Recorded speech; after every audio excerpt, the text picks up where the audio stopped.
സ്ത്രീകൾ സമൂഹത്തിൽ പിന്തള്ളപ്പെടുമ്പോൾ അല്ലെങ്കിൽ പിന്തള്ളപ്പെടുന്നു എന്ന ഓർമ്മയിൽ സ്വയം തങ്ങളിലേക്ക് തന്നെ ഒതുങ്ങുന്ന സ്ത്രീരത്നങ്ങൾക്കായിത ഒരു പ്രചോദനം, ഒരു മാതൃക. മറ്റുള്ളവയിൽ നിന്നും ഈ ചിത്രങ്ങൾ വ്യത്യസ്തത പുലർത്തുന്നു. പ്രകൃതി ഭംഗി വിളിച്ചോതുന്ന ഈ പ്രദർശനങ്ങളിലേക്ക് നമുക്കൊന്ന് യാത്രയാകാം. 21ഓളം കലാകാരികളായ സ്ത്രീകൾ ഒന്നിക്കുന്നു. അവരുടെ കലാഹൃദയങ്ങളിതാ ചിത്രങ്ങളായി പ്രതലങ്ങളിൽ നിറയുന്നു. പ്രദർശനത്തിനെ പറ്റി പറയുകയാണെങ്കിൽ ഇതിൻ്റെ ഒരു തീം റെഡ് ഡോട്ട് എന്നാണ്. And about womanhood, empowered womanhood. അപ്പോൾ 21 ലേഡി ആർട്ടിസ്റ്റ് സ്ത്രീത്വത്തിനെ പറ്റിയാണ് വരച്ചിരിക്കുന്നത്. അവരവരുടെ പെർസ്പെക്റ്റീവ്, അവരവരുടെ കാഴ്ചപ്പാടിൽ അതിനെക്കുറിച്ച് ചിത്രീകരിച്ചിരിക്കുന്നത്. അപ്പോൾ ഇതിൽ പല സ്ത്രീയുടെ പല മുഖങ്ങൾ കാണിച്ചിട്ടുണ്ട്.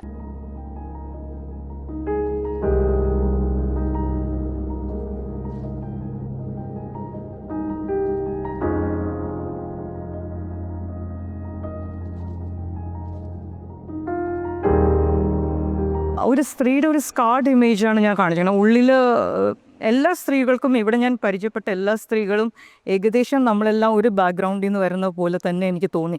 പല വീടുകളിൽ നിന്ന് വരുന്നു എന്നേ ഉള്ളൂ, പക്ഷേ ഏകദേശം അടിസ്ഥാനപരമായി നമ്മളെല്ലാവരും സ്ത്രീകൾ ഫേസ് ചെയ്യുന്ന എല്ലാ ചാലഞ്ചസും നമ്മളെല്ലാം ഫേസ് ചെയ്താണ് ദിവസവും രാവിലെ ഈ ഗാലറിയിൽ വരുന്നതായാലും പ്രഷ്യൻ ബ്ലൂവിൽ വരുന്നതായാലും ഒക്കെ നമ്മൾ ഓരോരുത്തരും വർക്കിംഗ് ആയിരുന്നു. അല്ലാതെയാണെങ്കിലും ഹൗ ദേ മാനേജ് വീടും കുട്ടികളും, അതൊരു ഈസി ടാസ്കല്ല. ഇപ്പോൾ റോസിയോനെ ഞാൻ പരിചയപ്പെടുമ്പം എനിക്ക് റോസിയോനിൽ മനസ്സിലായതൊരു കാര്യം വെച്ചാൽ റോസി ഒരു ഫ്രീ സ്പിരിറ്റഡ് സ്ത്രീയാണ്. ഞാൻ റോസിയുടെ അടുത്ത് പറഞ്ഞു, റോസിയോ ഇറങ്ങി പോണ പോലെ എനിക്ക് ഇറങ്ങാൻ പറ്റില്ല. ഒരു ഇന്ത്യൻ സ്ത്രീ ഏത് നാട്ടിലായാലും നമ്മൾ കഴിക്കുന്ന ജലേബി ഉണ്ടല്ലോ, അതുപോലെ മധുരച്ചിട്ടുമാണ്, അതുപോലെ കുരുങ്ങി കിടക്കുന്ന ജീവിതമാണ്.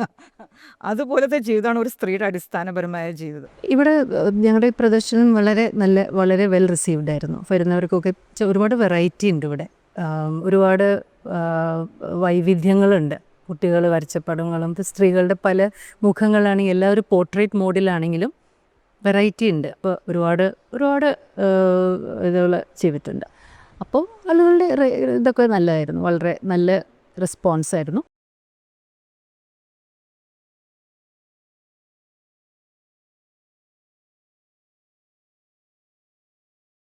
പുതിയ മാനങ്ങൾ നൽകുന്ന അതിമനോഹര ശില്പങ്ങൾക്ക് തുല്യമായ കലാരൂപം. രവിവർമ്മ ചിത്രങ്ങളെ ഓർമ്മിപ്പിക്കുന്ന രചനകൾ കണ്ണുകൾക്ക് പുതിയ നയന മനോഹാരിത പകരുന്നു. ഞാൻ ഇവിടെ ഒരു വളരെ ഡിറ്റർമിൻഡും വളരെ പവർഫുള്ളായിട്ടുള്ളൊരു സ്ത്രീയല്ല. ഞാൻ ഇതിന് പേരിട്ടിരിക്കുന്നത്, ഈ ചിത്രത്തിന് പേരിട്ടിരിക്കുന്നത് ചിത്രാംഗത എന്നാണ്. അപ്പോൾ ചിത്രാംഗത എന്തുകൊണ്ടാണ് ഇട്ടതെന്ന് വെച്ചാൽ, ചിത്രാംഗത മിത്തോളജിയിലെ ശകുന്തള അല്ലെങ്കിൽ അർജുനൻ്റെ ഭാര്യ, രണ്ടായാലും ഒരു എൻഡ്യൂറിങ് ആയിട്ടുള്ളൊരു സ്ത്രീയാണ്, ഒരു വൾണറബിൾ ആയിട്ടുള്ളൊരു സ്ത്രീ. എനിക്കതിൻ്റെ ഒരു ഇതാണ് എൻ്റെ ഇപ്പോൾ എനിക്ക് എക്സ്പ്രസ് ചെയ്യാൻ പറ്റുന്ന വാക്കുകൾ, വൾണറബിൾ ആൻഡ് എൻഡ്യൂറിങ്.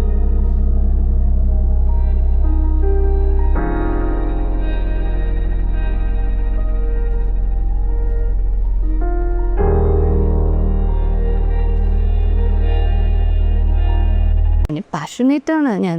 എൻ്റെ രചനകളിലും ഞാൻ വളരെ പാഷനേറ്റ്. എന്താ വെച്ചപ്പോൾ ഈ സ്ത്രീയിലുള്ള ആ ഒരു, ഇപ്പോൾ കണ്ണിലുള്ള ആ നനവ്, കണ്ണിലുള്ള ആ ഒരു ചെറിയ നനവ് ലൈറ്റ് പ്ലേ, ഇതൊക്കെ ആ സ്ത്രീയുടെ ആ ഒരു സൗന്ദര്യവും ആ വൾണറബിലിറ്റിയും ആ ഒരു സഹനശക്തിയോ എന്തോ ഒക്കെയാണ് ഇതിനകത്ത് എനിക്ക് കാണിക്കാൻ പറ്റിയെന്ന് ഞാൻ വിചാരിക്കുന്നു. ആ ഒരു ഇൻറ്റൻസ് ഇമോഷൻസ്, അതിപ്പോൾ പ്രണയം തന്നെ ആവണമെന്നില്ല. ഞാൻ പറഞ്ഞില്ലേ, സഹനശക്തി അത് ഇതിലുണ്ട്.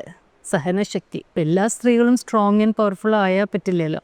സഹനശക്തിയും എൻഡ്യൂറൻസും വൾണറബിലിറ്റിയും ഒക്കെ സ്ത്രീത്വത്തിലുള്ളതാണ്. അപ്പോൾ വരച്ചു വന്നപ്പോൾ ശകുന്തളയുടെ ആ ഒരു ഭാവവും ആ ഒരു അതൊക്കെ തീമാറ്റിക്കായിട്ട് ചെയ്തിരിക്കുന്ന ഇലകളും ആ കാടും പിന്നെ ആ കളർ സ്കീമും ഒക്കെ, പിന്നെ ആ പൊട്ടിപ്പോൾ നമ്മുടെ തീം റെഡ് ഡോട്ട് ആയതുകൊണ്ട് മാത്രമല്ല, എനിക്ക് ആ പൊട്ട് അതിന് വളരെ ആപ്റ്റായി തോന്നി ശകുന്തളയ്ക്ക്. അപ്പം അങ്ങനെ ഉള്ള ഒരു വളരെ പാഷനേറ്റ് ആയിട്ടുള്ളൊരു സ്ത്രീയാണ്.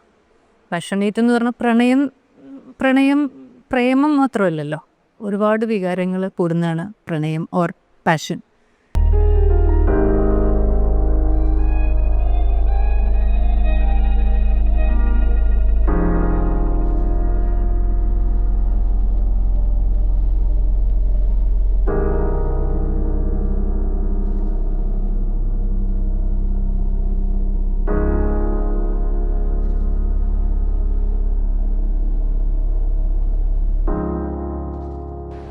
ഞാൻ ശ്രീകല നരേന്ദ്രനാഥ്. ഞാൻ കുട്ടിക്കാലം മുതൽ വരയ്ക്കുമായിരുന്നു. എങ്കിലും അതൊരു പ്രൊഫഷനാക്കാൻ അന്ന് തീരുമാനിച്ചിരുന്നില്ല. ബിക്കോസ് ഫാമിലി ബാക്ക്ഗ്രൗണ്ട് വൈസ് അങ്ങനെ പെർമിഷൻ ഉണ്ടായിരുന്നില്ല ഒരു ആർട്ടൊരു പ്രൊഫഷനാക്കാൻ. ഞാൻ അല്ലാതെ ചെയ്തിരുന്നത് കമ്മ്യൂണിക്കേഷൻ ട്രെയിനറായിരുന്നു. ഇതൊരു 15 വർഷം ഇംഗ്ലീഷ് കമ്മ്യൂണിക്കേഷൻ ട്രെയിനറായിരുന്നു. പബ്ലിക് സ്പീക്കിങ്ങും പിന്നെ ഫ്രീലാൻസ് ക്ലാസ്സസ് എടുക്കുമായിരുന്നു. ലേറ്റർ ഓൺ കോർപ്പറേറ്റ് ട്രെയിനിങ് ഉണ്ടായിരുന്നു. ഫാമിലി എൻ്റെ ഫാദർ ഇന്ത്യൻ എക്സ്പ്രസ്സിലായിരുന്നു. Mother housewife. എനിക്കൊരു ബ്രദർ കൂടെ ഉണ്ട്, എൽഡർ ബ്രദറുണ്ട്. അതിന് ഫാമിലിയിലാരും പിന്നെ ആർട്ടുമായിട്ട് റിലേറ്റഡ് ആയിട്ടൊന്നും ചെയ്തിരുന്നില്ല. എനിക്ക് കൊച്ചിലെ ഒരു പാഷൻ ഉണ്ടായിരുന്നു, വരയ്ക്കാൻ വലിയ താല്പര്യമായിരുന്നു. ഇപ്പോൾ 2 ഇയേഴ്സായിട്ട് ഞാൻ ഫുൾ ടൈം ആർട്ടിസ്റ്റാണ്. ആസ് എ പ്രൊഫഷൻ ആർട്ടിസ്റ്റ് ആണെന്ന് പറയുന്നു. ഒരു ചിത്രശലഭത്തിൻ്റെ വളർച്ചയുടെ പല പല ഘട്ടങ്ങളാണ് ഈ ചിത്രത്തിലൂടെ അവതരിപ്പിക്കുവാൻ ശ്രമിച്ചിട്ടുള്ളത് എന്ന് കലാകാരി മനസ്സു തുറക്കുന്നു. ഇത് ഇപ്പോൾ ഞാനിവിടെ വെച്ചിരിക്കുന്നത്, ഞാൻ ഇതിനെ മെറ്റമോർഫോസിസ് എന്നാണ് പേര് ഇടാൻ ഇഷ്ടപ്പെടുന്നത്. ഇത് മെറ്റമോർഫോസിസ് എന്ന് പറഞ്ഞാൽ ഒരു ബട്ടർഫ്ലൈയുടെ വളർച്ചയുടെ പല സ്റ്റേജസ്. ഇതിന് പ്യൂപ്പയായി, അതിനുശേഷം കാറ്റർപില്ലറായി, ബട്ടർഫ്ലൈ ആവുമ്പോൾ ഈ ബട്ടർഫ്ലൈ എന്ന് പറയുന്നത് നേച്ചറിലെ ഒരു മോസ്റ്റ് ബ്യൂട്ടിഫുൾ ആയ ഒരു ഇൻസെക്റ്റാണ്. മോസ്റ്റ് ബ്യൂട്ടിഫുൾ ആണ്. ഒരു സ്ത്രീയുടെ ജന്മത്തിൽ എത്രമാത്രം റോളുകൾ ഉണ്ട് എന്ന് ചിത്രശലഭത്തിൻ്റെ പല പല ഘട്ടങ്ങളിലൂടെ അവതരിപ്പിക്കുവാൻ ശ്രമിക്കുകയാണ് ഈ കലാകാരൻ. ഒരു സ്ത്രീ ജന്മം ഒരു ഉത്തരവാദിത്വത്തോടെ, എന്ത് ഉത്തരവാദിത്വമാണ് സ്ത്രീക്കുള്ളതെന്ന് ചോദിച്ചാൽ ഒരുപാട് റോൾസാണ് ഒരേ സമയം കൈകാര്യം ചെയ്യുന്നത്. എന്നാൽ അതൊന്നും ഒരു ബാധ്യത അല്ലാതെ എല്ലാ റോളിലേക്കും ഈസിയായി മിക്സ് ചെയ്ത്, ഈസിയായി ടോളറേറ്റ് ചെയ്ത്, അല്ലെങ്കിൽ ഈസിയായി എടുത്തുകൊണ്ട് സുന്ദരിയായി തന്നെ സൊസൈറ്റിയിൽ പുറത്ത് കാണിക്കുന്നു എന്നാണ് ഞാൻ ആ ബട്ടർഫ്ലൈയുമായിട്ട് കമ്പയർ ചെയ്തത്. പിന്നെ ഈ കാണുന്ന ബബിൾസ് നമ്മുടെ ജീവിതത്തിൻ്റെ ക്ഷണികമാണെന്ന് ഓർമ്മിപ്പിക്കാൻ ആണ് ഞാൻ ബബിൾസ് കൊണ്ടുവന്നത്. ഞാൻ ഒരു സ്ത്രീയായി ജനിച്ചു എന്നുള്ളത് ഒരു ഭാഗ്യമായി കരുതുന്നു.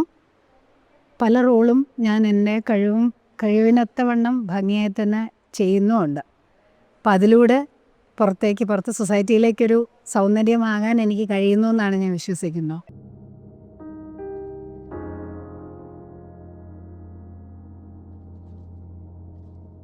ഇരുട്ടിൽ പ്രകാശകണങ്ങൾ തെളിഞ്ഞു വരുവി. ആ രശ്മികൾ കടന്നുവന്ന് സ്ത്രീജീവിതത്തിൻ്റെ ഉള്ളറകളിലേക്ക് പതിയുന്ന ഓർമ്മകൾ ഛായങ്ങളിൽ ചാലിച്ച് പ്രേക്ഷകർക്കിടയിലേക്ക് നൽകുകയാണ് ഈ കൊച്ചു കലാകാരി. ഞാൻ ഗംഗ സുരേഷ്. ഞാനിപ്പോൾ +2 കഴിഞ്ഞിട്ടാണ് ആർട്ടിലോട്ട് തിരിഞ്ഞത്. എനിക്ക് ലൈറ്റ് വീഴുന്ന ഒരു തീം കൊണ്ടുവരണം എന്നുണ്ടായിരുന്നു ഇരുട്ടിലേക്ക്. അപ്പോൾ ആ ഒരു തീം ഈ സ്ത്രീത്വമായിട്ട് കമ്പൈൻ ചെയ്ത് കഴിഞ്ഞപ്പോൾ എനിക്കത് ഇങ്ങനെയാണ് തോന്നിയത്. കാരണം ഇപ്പോഴും ഉണ്ട്, ബോൾഡാണ്, അതായത് ബോൾഡായിട്ടുള്ള സ്ത്രീകളുണ്ട് നമ്മുടെ. പക്ഷെ എങ്കിലും അവർ ഉൾവലിഞ്ഞ് നിൽക്കുന്ന കുറേ ക്യാരക്ടേഴ്സ് ഉണ്ട് നമ്മുടെ കേരളത്തിലാണെങ്കിലും ഇന്ത്യയിലാണെങ്കിലും എവിടെയാണെങ്കിലും. അപ്പോൾ അതിന് ഒന്ന് സിമ്പിളായിട്ട് കാണിക്കുമ്പോൾ എനിക്കത് ഇങ്ങനെയാണ് എൻ്റെ മനസ്സിൽ തെളിഞ്ഞത്. അപ്പോൾ ഞാനത് ഇങ്ങനെയാണ് പ്രസൻറ്റ് ചെയ്തത്.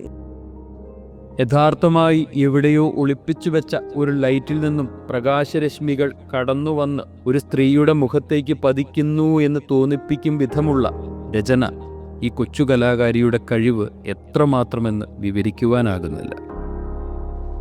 ഇതിന് ഞാൻ ഫോളോ എന്നാണ് പറയണത്.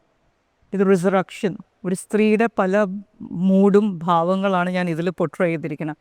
എപ്പോഴും ഒരു സ്ത്രീ എന്ന് പറയുമ്പോഴും എത്ര പഠിച്ചും എക്കണോമിക്കലി ഇൻഡിപെൻഡൻ്റ് ആയാലും she has A on dark moods. അതിൽ നിന്നൊക്കെ ഒരു റിസറക്ഷനാണ് ഇതെന്ന് പറയാം. പക്ഷേ എല്ലാം കൊണ്ടും ഇപ്പോഴത്തെ ഗേൾസൊക്കെ ആകുമ്പോഴേക്കും എൻ്റെ മകളടക്കം എല്ലാവരും പഴയ ഒരു സ്ത്രീയുടെ ഭാവത്തിലല്ല. അപ്പോൾ ഇപ്പോഴത്തെ ഗേൾസ്, നമ്മളും അമ്മമാരും അത്ര പെൺകുട്ടികളെ പുഷപ്പ് ചെയ്യും അവരുടെ കരിയറും അവരുടെ ഫോക്കസും നോക്കാനായിട്ട്, മോർ ദൻ ബീങ് എന്താ പറയുക സബ്സർവിയൻ്റ് ആയിട്ടോ ഒരു അടിച്ചമർത്തപ്പെടാനായിട്ടുള്ള ഇപ്പോഴത്തെ ഗേൾസ് ഈസിയാണ്. അപ്പോൾ ഇങ്ങനത്തെ മൂഡ്സാണ് ഞാൻ ഇതിൽ രണ്ടിലും പോർട്രേ ചെയ്തിരിക്കുന്നത്. ഇത് ഫോളോ എന്ന് പറയുമ്പോഴേക്ക് കുറേ സങ്കടഭാവമുണ്ട്. എല്ലാവർക്കും അവരുടെ ഷെല്ലിൽ നിന്ന് പൊട്ടി ഉണരുക, അതായിരിക്കും ഈ പടത്തിൽ ഞാൻ പോർട്രേ ചെയ്തത്.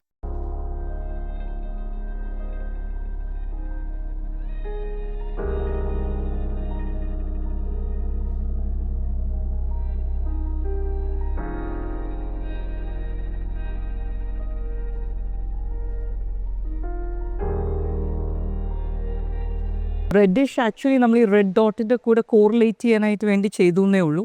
യെല്ലോ ഞാനൊരു ബാക്ക്ഗ്രൗണ്ട് കൊടുത്ത ഇതിന് കോൺട്രാസ്റ്റ് ആയിട്ടാണ്. യെല്ലോ എന്ന് പറയുമ്പോഴേക്കും എപ്പോഴും ഒരു ഒപ്റ്റിമിസത്തിൻ്റെ കളറല്ലേ യെല്ലോ. എനിക്ക് യെല്ലോയും റെഡും എപ്പോഴും ഒരു ഒപ്റ്റിമിസത്തിൻ്റെ കളേഴ്സായിട്ട് ഫീൽ ചെയ്തു. അതിൻ്റെ കൂടെ ഒരു ഡാർക്ക് ഷെയ്ഡ് കൊടുക്കുമ്പോൾ ഡാർക്കിൽ നിന്നൊരു എഴുന്നേറ്റം വരുന്ന പോലത്തെ ഒരു കളേഴ്സാണ് എനിക്ക് യെല്ലോ. എനിക്ക് പേഴ്സണലി യെല്ലോയും റെഡും ഭയങ്കര ഒപ്റ്റിമിസ്റ്റിക് ആയിട്ടുള്ള ഒരു കളേഴ്സായിട്ടാണ് ഫീൽ ചെയ്തിരിക്കുന്നത്. പിന്നെ ഡാർക്ക് മൂഡ്സ് പോർട്രേ ചെയ്യാനാണ് ഈ ഡാർക്ക് ഷെയ്ഡ്സ് കൊടുത്തത് തന്നെ. അപ്പം ആ ഒരു ഇതൊരു സ്കാർഡ് ഇമേജാണ്. അതിൽ നിന്നൊരു ഉണർന്ന് എണീക്കുന്ന പോലത്തെ ഒരു ഫീലിംഗാണ് ഞാൻ ഇതിന് കൊടുത്തിരിക്കുന്നത്. അത്രമാത്രം ഞാൻ ഉദ്ദേശിച്ചിരുന്നുള്ളൂ. അപ്പോൾ എനിക്ക് എനിക്കെപ്പോഴും യെല്ലോ റെഡും ഭയങ്കര ഒപ്റ്റിമിസ്റ്റിക് ആയിട്ടുള്ളൊരു ഷെയ്ഡ്സാണ് എനിക്ക് ഫീൽ ചെയ്തത്. സിന്ദൂരം, പൊട്ട് ഒക്കെ ചുമപ്പല്ലേ, അതാണ് ഞാൻ ഉദ്ദേശിച്ചത്. മനം നിറഞ്ഞാണ് ഈ പ്രദർശനം കണ്ട് ജനം പുറത്തേക്കിറങ്ങുന്നത്. വിസ്മയം തുളുമ്പുന്ന അതിമനോഹര കാഴ്ചകളുമായി അടുത്ത ആഴ്ചകളിൽ വീണ്ടും പ്രേക്ഷകർക്ക് മധ്യത്തിലേക്ക് ഞങ്ങൾ എത്തുമെന്ന പ്രതീക്ഷയോടെ യാത്ര തുടരുകയാണ്.